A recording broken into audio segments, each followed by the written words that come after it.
Welcome back, everybody. Today, I'm going to teach you how to add new accounts in Xero. This is an essential skill for customizing your chart of accounts to match your business structure and tracking specific financial categories that matter to your organization. Let's dive in and get this set up. First, you'll want to go to Xero.com and make sure you're logged into your Xero account. Once you're in, look at the top menu where you'll see several options for navigating around the platform.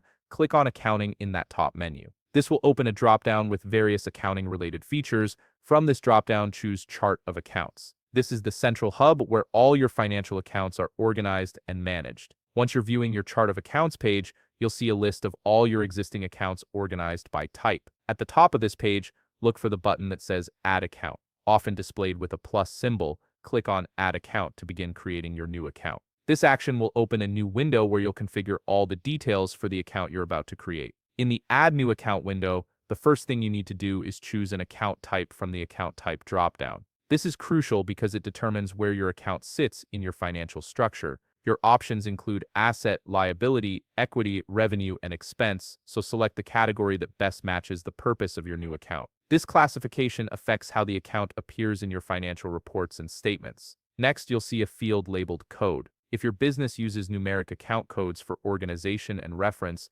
type your desired code into this field.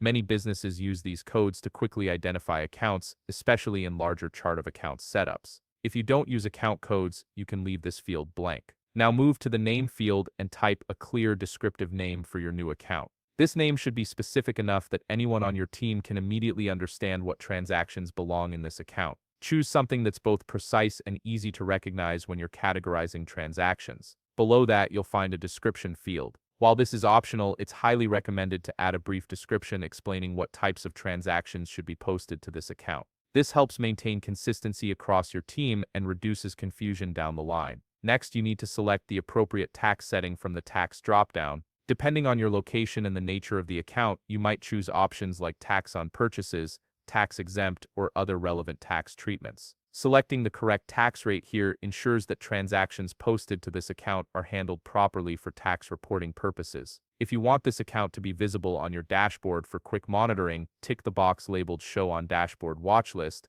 This is particularly useful for accounts you need to keep a close eye on regularly. Similarly, if this account is relevant to expense claims that employees might submit, tick the box for Show on Expense Claims. This makes the account available when processing reimbursements. Finally, once you've configured all these settings to match your needs, click Save to create the new account. The account will now appear in your chart of accounts and be available for use in transactions, invoices, and bills. And that's it. You've successfully added a new account to your Xero chart of accounts, giving you better control over how you track and categorize your financial data. If you found this video helpful, please leave a like, subscribe, and see you in the next video.